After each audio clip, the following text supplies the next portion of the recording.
নমস্কার বন্ধুরা, তাতাই মা বাবা ব্লগে আপনাদের সকলকে স্বাগত। আমি আজ আপনাদের সাথে শেয়ার করতে চলেছি অনুষ্ঠান বাড়িতে পাবদা মাছ যেরকম করে বানায় ঠিক সেই পদ্ধতিটি। তাহলে আপনারা দেখে নিন আমি কিভাবে বানাচ্ছি।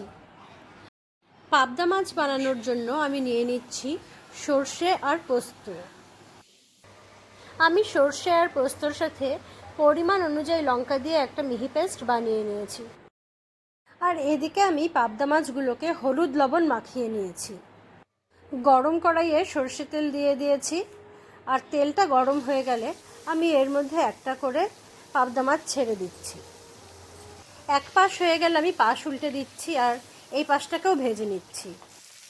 দু পাশ ভাজা হয়ে গেলেই আমি মাছটাকে তুলে রেখে দেব। কীরকমভাবে আমি বাকি মাছগুলো সব ভেজে নেব, আর তারপর ফিরে আসবো আবার আপনাদের সামনে। সবগুলো মাছ আমার ভাজা হয়ে গিয়েছে। কড়াইয়ে দিয়ে দিচ্ছি আর একটু তেল।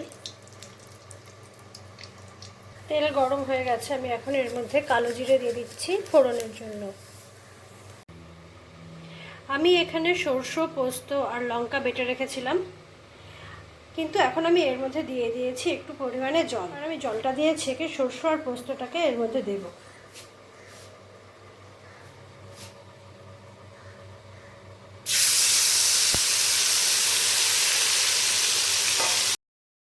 দেখতেই পাচ্ছেন নিচে অনেকটাই আধবাটা সর্ষে পড়ে আছে, তবে আপনারা চাইলে জল ছেঁকে নাও দিতে পারেন।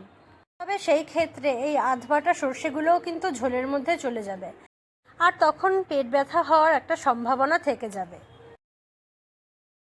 আমি গরম তেলের মধ্যে সর্ষে, পোস্ত আর লঙ্কা বাটা দেওয়ার পরে একটু সময় কষিয়ে নেব। আর তার আগে এর মধ্যে দিয়ে দিচ্ছি হলুদের গুঁড়ো আর স্বাদ অনুসারে নুন। তারপরে আমি সব কিছুকে ভালো মতন মিশিয়ে নেব আর একটু সময় কষিয়ে নেব। তবে এক্ষেত্রে কিন্তু অন্যান্য মশলার মতন একদম কষিয়ে নেওয়া যাবে না, তাহলে একটা তিতকুটে ভাব হওয়ার সম্ভাবনা থেকে যাবে। ফিরে আসলাম কিছু সময় পর। দেখতেই পাচ্ছেন মশলাটা অনেকটাই ঘন হয়ে গিয়েছে, আর এই পর্যায়ে আমি উপর থেকে দিয়ে দিচ্ছি 3টে কাঁচা লঙ্কা। লঙ্কার মুখটা আমি অল্প চিড়ে নিয়েছিলাম। তারপরে আমি ভাজা মাছগুলো এর মধ্যে দিয়ে দেব। যেহেতু আমি অনেকটা জল মিশিয়েই সর্ষে আর পোস্তটাকে ছেঁকে নিয়েছিলাম, তাই আমি এখানে আলাদা করে আর জলের ব্যবহার করিনি। তবে আপনারা যদি সর্ষে পোস্ত কড়াইয়ে দেওয়ার সময় জল দিয়ে না ছেঁকে দেন, তাহলে সর্ষে পোস্ত একটু কষিয়ে দেওয়ার পরেই জল এর মধ্যে অ্যাড করে দেবেন, আর তারপরেই জলটা ফুটে ওঠার পরে মাছগুলোকে ছেড়ে দিতে হবে। এবার সবগুলো মাছকে ভালো মতন ঝোলের মধ্যে ডুবিয়ে কিছু সময় ফুটিয়ে নেব, যাতে মাছটা খুব ভালো মতন সেদ্ধ হয়ে যেতে পারে। ঝোলটা ফুটতে শুরু করেছে, আমি এখন ঢেকে কিছু সময় ফুটিয়ে নেব। মাছ ফুটে ওঠার ভিডিওটি কোনোভাবে আমার কাছ থেকে ডিলিট হয়ে যাওয়ায় আমি সেটা আপনাদেরকে দেখাতে পারলাম না।